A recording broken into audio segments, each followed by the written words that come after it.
수요 성경 공부 시간입니다. 오늘은 19강 이제 좀 새로운 그런 내용으로 또 공부를 하게 될 겁니다. 먼저 18강 복습부터 하겠습니다. 첫 번째 도덕적인 의를 주장하죠. 욥기 31장 1절부터 15절입니다. 욥은 거짓되지 않은 것, 또 하나님의 말씀에 순종한 것 등을 들어서 자신의 도덕적인 의를 주장합니다. 두 번째는 사회적 의를 주장합니다. 욥은 가난한 자, 고아, 과부 등 사회적 약자를 돌봤던 것들을 들어서 사회적인 의를 주장합니다. 세 번째는 영적 의를 주장합니다. 욥은 재물을 섬기지 않은 것과 우상을 섬기지 않은 것을 들어서 영적인 의를 주장합니다. 이렇게 해서 이제 31장까지 해서 욥의 이제 주장은 모두 다 끝납니다. 욥의 세 친구와 그리고 욥의 논쟁, 또 마무리 단계에 가서 욥이 자기 주장을 또 자기 자신에 대한 최후의 변론처럼 그렇게 주장을 합니다. 특히 이제 31장은 이 고난과 관련되어서 무죄하다는 것을 확인시키듯이 자신의 도덕적 의와 그리고 사회적 의와 영적인 의를 주장하면서 욥의 모든 주장은 끝나게 됩니다. 엘리바스, 빌닷, 소발 등 세 친구와 욥의 고난에 대한 논쟁은 사실 논쟁만 놓고 보면은 이들과의 논쟁 관계에서 말하는 거예요. 지금 엘리바스와 빌닷과 소발 그리고 이 욥과 이 두 진영을 생각하시면 되겠죠. 세 친구와 욥과의 고난에 대한 논쟁은 이 서로의 관계에 있어서는 답을 얻지 못하고 끝나게 됩니다. 세 친구는 고난을 죄의 결과로만 보고 인과응보의 원리만 앞세워서 욥을 정죄했었습니다. 이에 대해서 욥은 자신은 무죄와 자신의 무죄와 그 다음에 고난이 부당하다 이렇게 한탄을 하게 됩니다. 욥이 끝까지 자신의 무죄를 주장하자 세 친구는 더 이상 대답을 하지 못하면서 논쟁이 끝납니다. 이제 확인을 하겠습니다. 욥기 32장 1절 확인하겠습니다. 함께 읽겠습니다. 욥이 자신을 의인으로 여김으로 세 사람이 말을 그치니 이렇게 얘기합니다. 결국 이 32장 1절은 더 이상 욥과 엘리바스, 빌닷, 소발 등 이 세 사람과의 논쟁은 이제 마무리됐다. 이걸 선언하는 것입니다. 더 이상 엘리바스나 빌닷, 소발 이들 친구는 등장하지 않습니다. 그리고 이들과 욥의 논쟁은 더 이상 거론되지 않습니다. 근데 욥기는 끝나지 않았잖아요. 계속해서 이제 32장 전개가 됩니다. 욥과 세 친구와의 논쟁이 끝나자 아무도 예측하지 못했던 새로운 인물이 등장합니다. 우리 이제 욥기 전체를 알기 때문에 이제 엘리후를 압니다. 그런데 이제 욥기를 처음 시작했다고 생각하게 되면 우리가 생각했을 때는 이 논쟁이 엘리바스, 빌닷, 소발 그리고 욥 이 세 사람과 욥과의 논쟁이 번갈아 가면서 진행이 됐잖아요. 이런 과정을 보면은 욥기가 이렇게 끝까지 가겠구나라고 생각할 수도 있습니다. 그런데 더 이상 이 세 친구가 이제 욥이 자신을 의인으로 여겼기 때문에 더 이상 할 말이 없어서 말을 그쳤다. 이렇게 하면서 새로운 인물을 등장시킵니다. 그 새로운 인물은 바로 엘리후입니다. 그러니까 욥기는 그렇게 복잡하지는 않습니다. 우리가 이제 욥기를 어렵게 생각하는데 그렇게 어렵지는 않습니다. 표현 방법이라든지 이제 문화적 차이, 그 다음에 그 사용되는 표현 이런 것들이 어려운 거지 사실은 이 주제는 아주 간단합니다. 엘리후의 등장을 이제 오늘부터 볼 겁니다. 엘리후가 욥과 세 친구와의 논쟁이 끝난 뒤에 등장한 이유가 있습니다. 그러면 엘리바스, 빌닷, 소발 그리고 이들과 이 합세해서 엘리후의 논쟁이 있어야 될 텐데 사실 욥과 세 친구와의 논쟁이 종료된 뒤에 더 이상 말이 끊어지자 그때서야 엘리후가 등장하게 됩니다. 따라서 엘리후에 대해서는 이제 어떤 사람인가라고 하는 것을 살펴봐야 될 필요가 있습니다. 오늘은 그래서 19강 제목이 뭐였냐면 엘리후의 등장 이렇게 얘기했습니다. 그래서 오늘은 이제 엘리후가 어떤 사람이냐 그리고 엘리후가 왜 등장했느냐 이런 내용들만 다루도록 하겠습니다. 구체적으로 엘리후의 주장은 이제 다음 주 20강서부터 소개될 예정입니다. 첫 번째 엘리후의 등장입니다. 욥기 32장 1절부터 5절입니다. 첫 번째, 욥은 의롭다고 하고 세 친구가 대답을 못했기 때문에 등장합니다. 그러니까 엘리후의 등장의 표면적, 그러니까 이 충분히 나타난 이유는 욥은 의롭다고 하고 그리고 세 친구는 더 이상 대답을 못하니까 그때 옆에 있었던 엘리후가 등장하게 됩니다. 32장 1절부터 3절 읽으시면서 지금 방금 소개해드린 내용을 확인해 보도록 하겠습니다. 욥이 자신을 의인으로 여김으로 그 세 사람이 말을 그치니 남족속 부수 사람 바라겔의 아들 엘리후가 화를 내니 그가 욥에게 화를 내면 욥이 하나님보다 자기가 의롭다 함이요 또 세 친구에게 화를 내면 그들이 능히 대답하지 못하면서도 욥을 정죄함이라. 엘리후의 등장은 어떻게 등장하냐면 화를 내면서 등장을 해요. 이제 등장 자체가 범상치 않죠. 지금까지 아무 말도 하고 있지 않다가 더 이상 세 친구가 말을 못하니까 그때 이 엘리후가 등장하는데 이 등장을 성경은 어떻게 소개하냐면 요 엘리후의 첫 등장 화면을 화를 내면서 등장하는 것으로 그렇게 소개합니다. 이 화를 내는데 욥에게도 화를 내고 그 다음에 누구에게도 화를 내냐면 세 친구에게도 화를 냅니다. 어느 한쪽에 편을 드는 게 아니에요. 양쪽 모두에게 화를 내면서 엘리후가 등장합니다. 그러면 욥에 대해서 왜 화를 냈냐? 욥이 하나님보다 의롭다고 했기 때문이라고 합니다. 그럼 우리가 지금까지 그렇게 욥에 대해서 공부를 했는데 그러면 욥이 정말 하나님보다 의롭다고 한 적이 있는가? 사실 그렇다고 말하기는 어렵습니다. 이것은 분명히 엘리후가 오해한 겁니다. 엘리후가 생각한 것처럼 욥은 하나님보다 의롭다고 하지 않았습니다. 아무래도 이 논쟁이다 보니까 감정이 들어가잖아요. 감정이 들어갈 수밖에 없는 거죠. 어떤 논쟁이든지 감정을 쏙 빼고 논쟁이 가능한 경우는 없습니다. 사람이기 때문에. 그래서 이제 엘리후도 지켜보면서 못마땅한 것에 대해서는 이제 감정이 움직였겠죠. 특히 이제 이 욥이 이 고난과 관련돼서는 무죄하다고 처음부터 끝까지 그 얘기를 한 겁니다. 이제 그런 이야기가 엘리후 귀에는 거슬렸겠죠. 그래서 하나님보다 의롭다고 제가 여기는 거 아니야? 이렇게 엘리후가 감정적으로 좀 더 과해졌다라고 생각을 할 수가 있겠죠. 세 친구가 욥의 고난을 보고 정죄하면서 회개를 촉구했기 때문에 고난과 관련돼서 무장하다는 것을 이제 주장한 것뿐이죠. 이 부분에 대해서 엘리후가 좀 과했어요.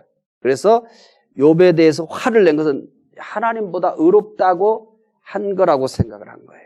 그러니까 이 고난과 관련되어서 세 친구와 논쟁을 할 때 세 친구는 계속해서 너를 죄를 졌기 때문에 그렇다. 그러니까 너 회개하라. 이렇게 다그치니까 욥은 이 고난과 관련되어서는 내가 무죄하다. 이거를 계속 반복한 거죠.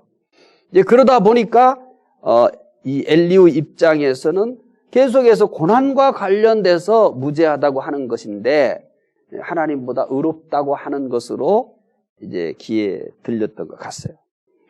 그리고 이제 그 엘리후는 욥에게 대해서만 화를 낸 건 아니에요. 세 친구에게도 화를 냈죠. 우리가 성경을 읽어봤지만, 그러면 세 친구에 대해서는 왜 화를 냈느냐? 세 친구가 욥을 계속해서 정죄하기 때문에 그래요. 이 상황에서 정죄보다는 위로하며 해결책을 제시하는 것이 더 낫다고 생각했겠죠. 왜냐하면 욥을 보는 사람은 사실 어쩌면은 그런 욥이 뭔 큰 잘못한 거 아니야? 욥이 우리가 알지 못하는 죄가 있는 거 아니야? 왜냐하면 이렇게까지 망할 수는 없는 거니까. 심정적으로 그런 좀 의심이 들 수는 있어요. 그런 의구심을 가질 수도 있겠어요. 그 당시 문화나 이런 걸 가지고는. 그런데 사실 욥의 형편을 보면 너무 이게 정말 비참하게 망한 거잖아요. 자녀들 다 잃었죠. 재산 다 잃었지. 건강 다 잃었지. 그리고 이 몸에 병이 들었지.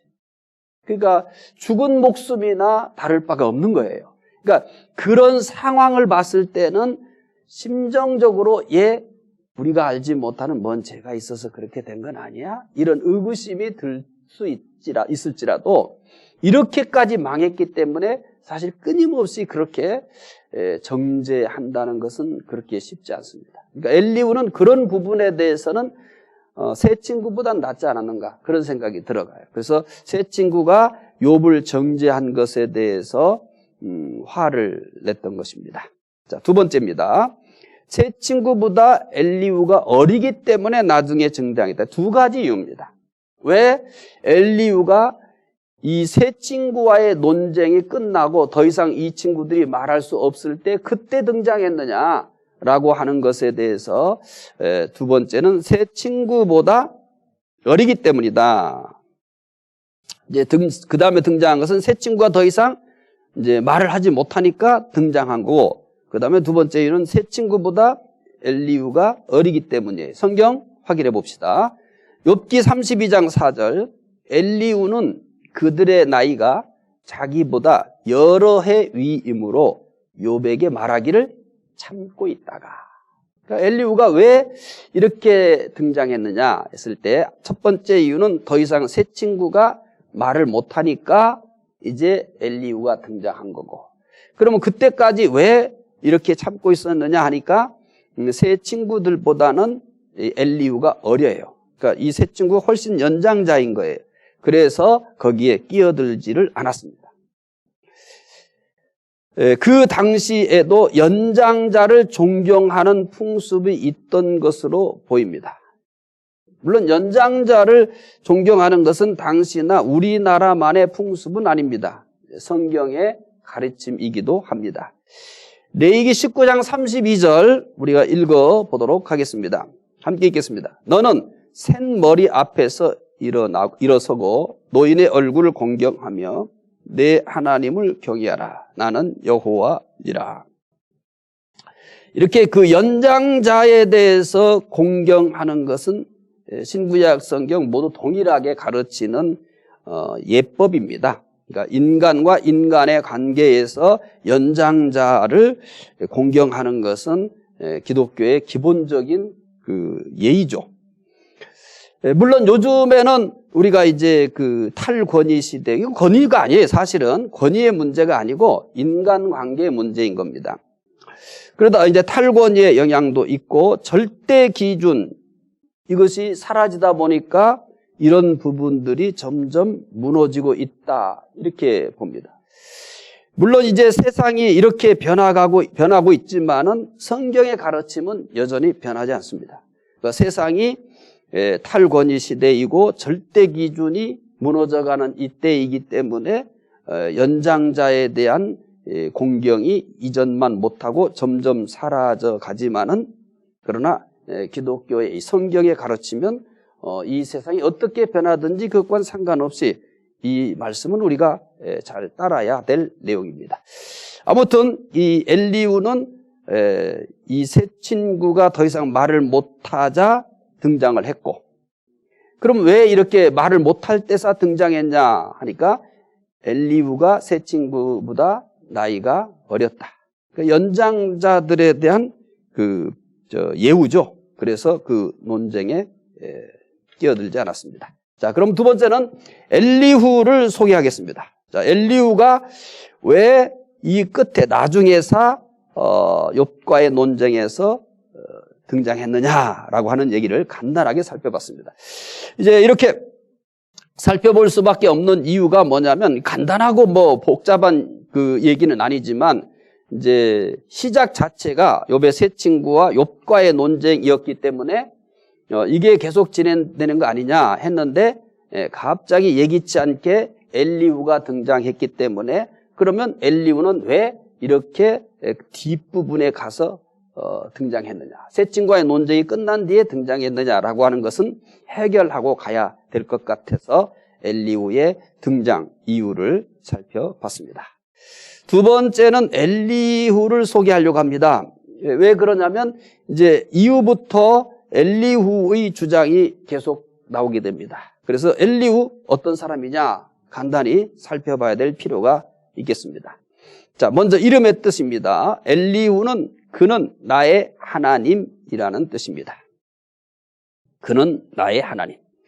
이름의 뜻으로 보아서 믿는 가정에서 태어난 것 같습니다. 그는 나의 하나님, 이런 뜻을 가지고 있기 때문입니다. 이름의 뜻은 그렇습니다.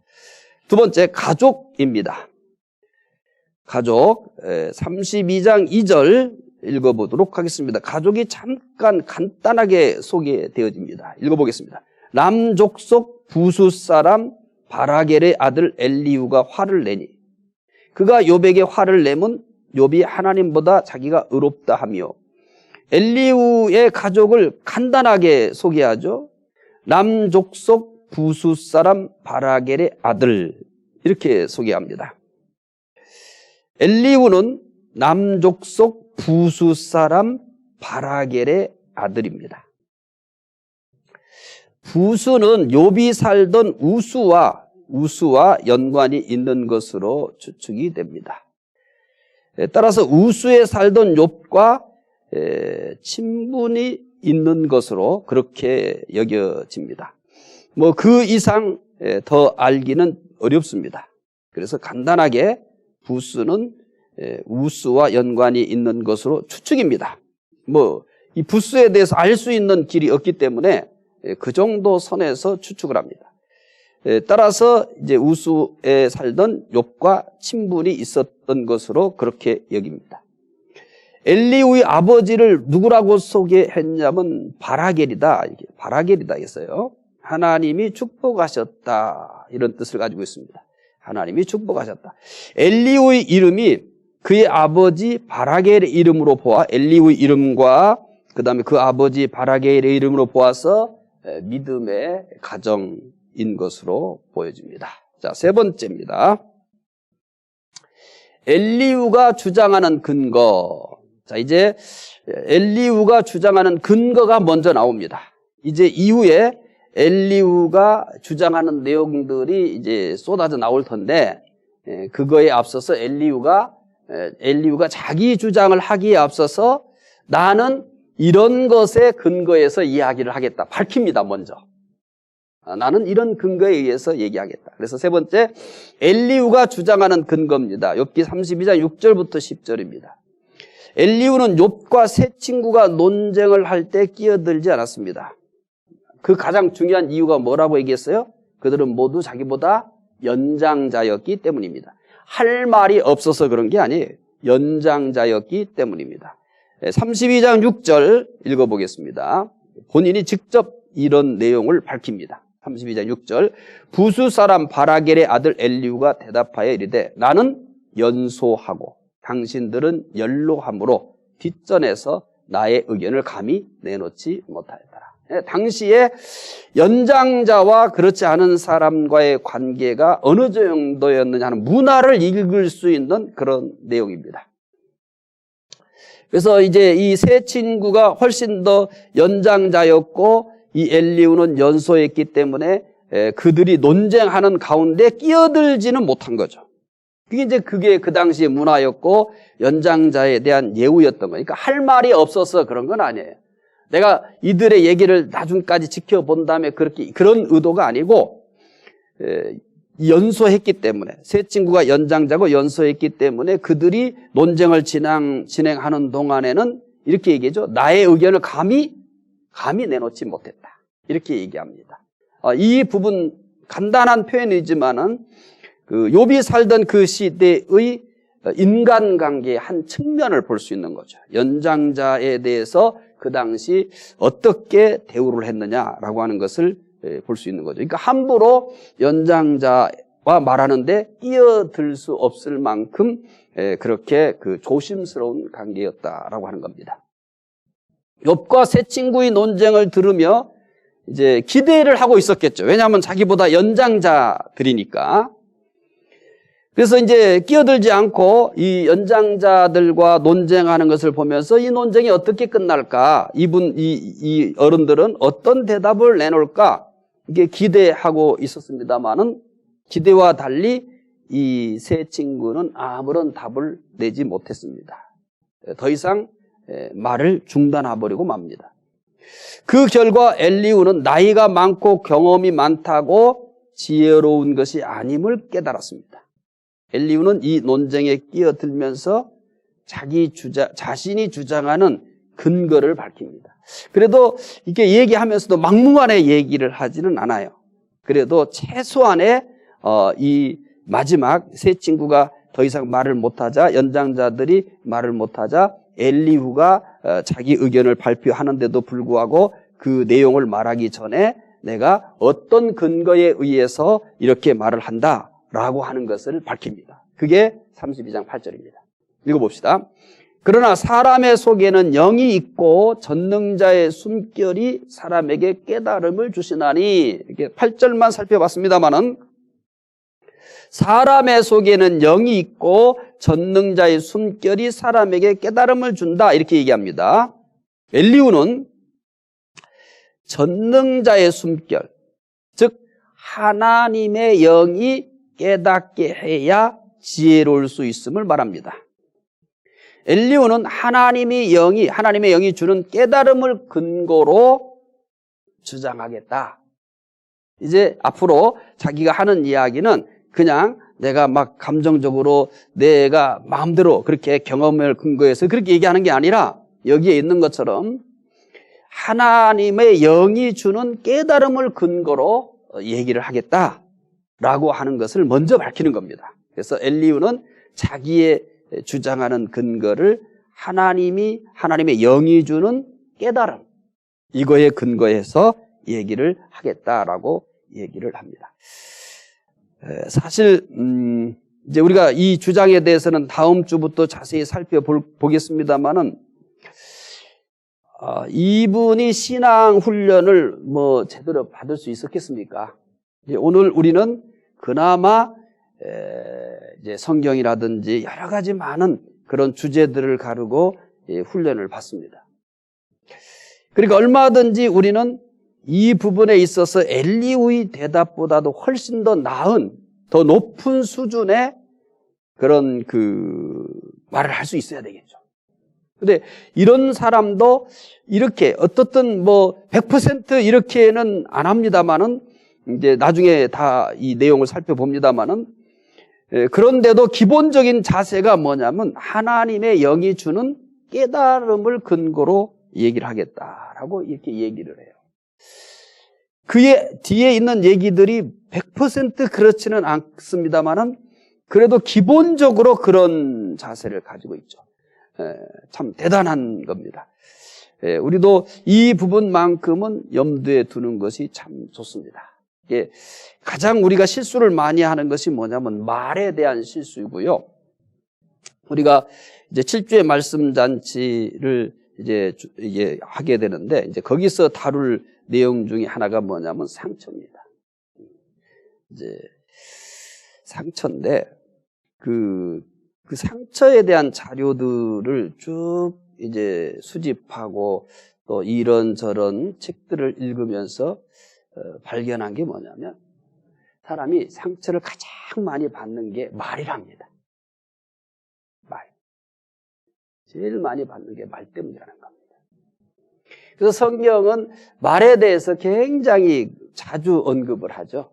듣기는 이제 많이 하지만 말은 적게 하도록 그렇게 얘기합니다.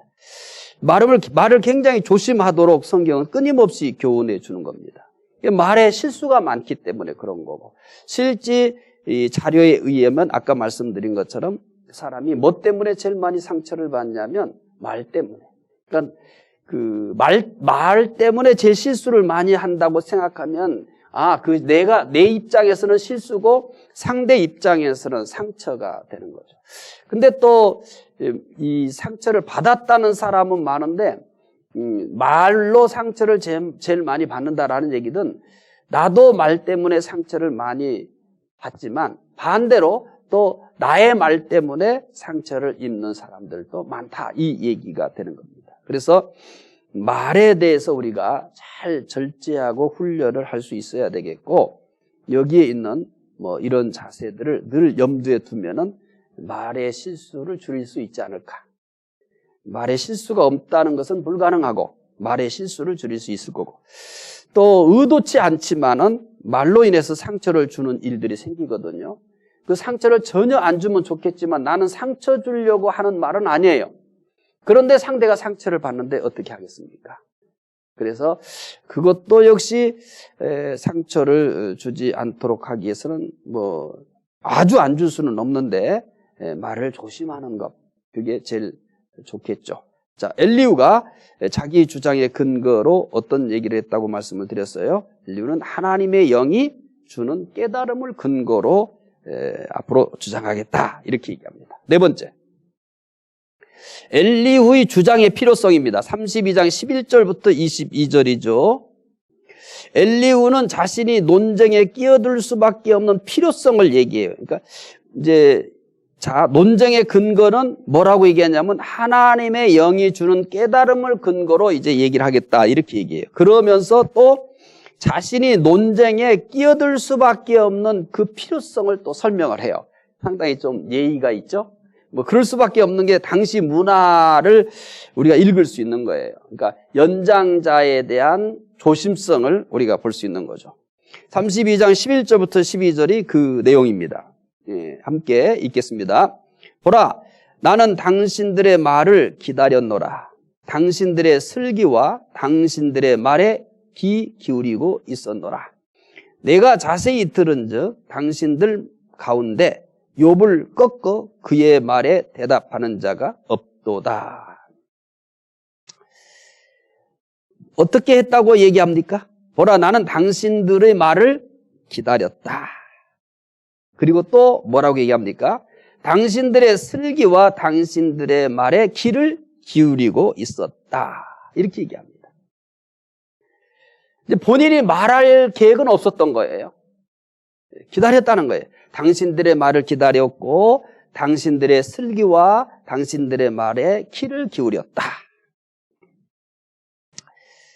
욥이 고난에 대해서 무죄하다고 했죠. 하지만 세 친구는 끊임없이 어떻게 얘기합니까?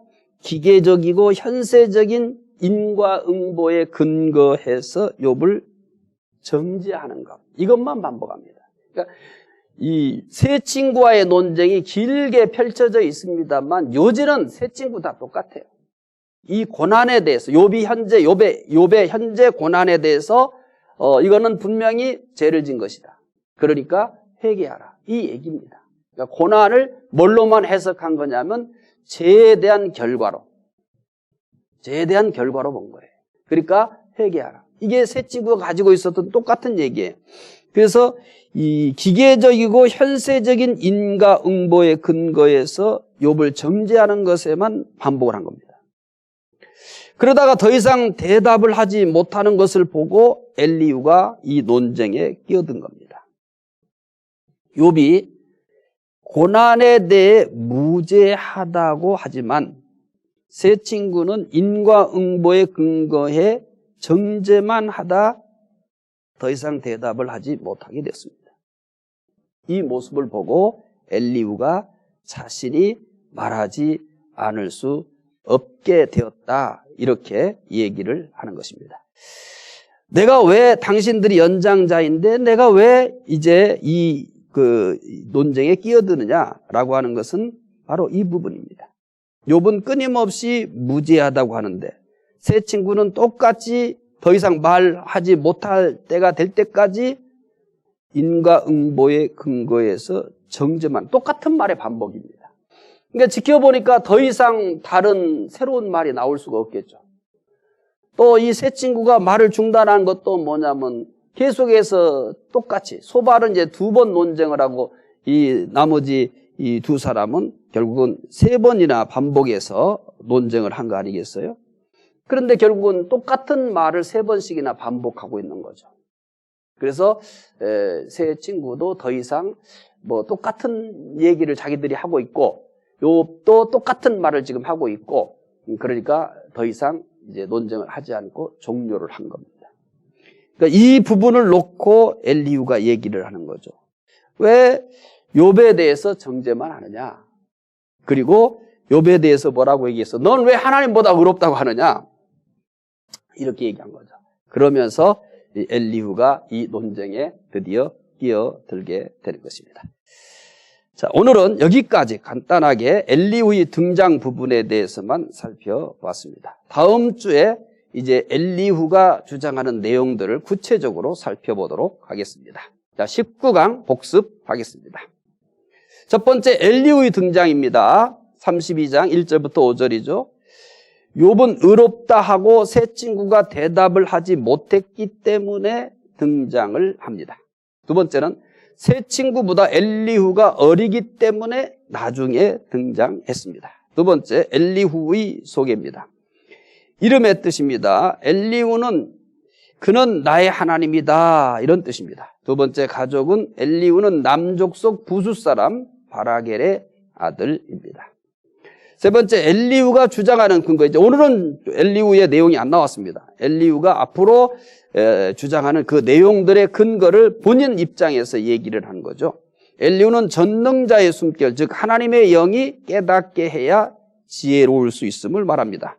엘리후는 하나님의 영이 주는 깨달음을 근거로 주장하겠다는 겁니다. 네 번째 엘리후의 주장의 필요성입니다. 욥이 고난에 대해 무죄하다고 하지만 세 친구는 인과응보에 근거해 정죄만 하다가 더 이상 대답을 하지 못하게 되었습니다. 이 모습을 보고 엘리후가 자신이 말하지 않으면 안 되겠다라고 생각하면서 엘리후가 이제 자기 주장을 하게 되는 것입니다. 오늘은 이제 엘리후의 등장, 그 엘리후에 대한 소개, 엘리후가 왜 이렇게 등장하게 되었는지, 그리고 엘리후의 주장의 근거와 필요성, 여기까지만 공부를 하겠습니다. 다음 주 수요일까지 읽어야 할 말씀입니다. 제 20강이죠. 엘리후의 첫 번째 권면, 이후부터는 이제 엘리후의 권면입니다. 다음 주에 엘리후의 첫 번째 권면, 33장 1절부터 33절까지 이 시간에 읽기는 좀 어렵기 때문에 각자 33장 1절부터 33절까지 읽어보시기를 부탁드립니다. 기도하겠습니다.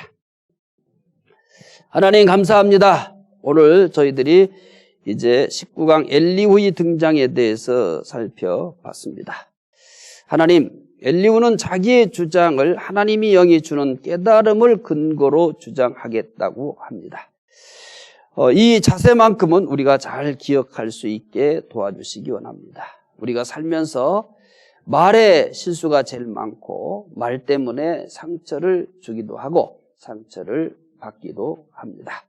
늘 말하는 데 있어서 주의와 또 말하는 데 있어서 지혜가 필요합니다. 하나님, 우리들의 언어 생활을 지켜주시고 우리들에게도 지혜를 허락해 주시기를 원합니다.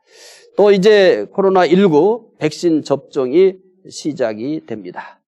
하나님, 백신 접종이 잘 진행이 되어지게 해주시고 또 곧 빠른 시간 내에 면역이 다 이루어져서 더 이상 코로나19가 번지지 않고 이제 다시 일상으로 돌아갈 수 있는 그런 시간을 단축시켜 주시기를 원하옵나이다.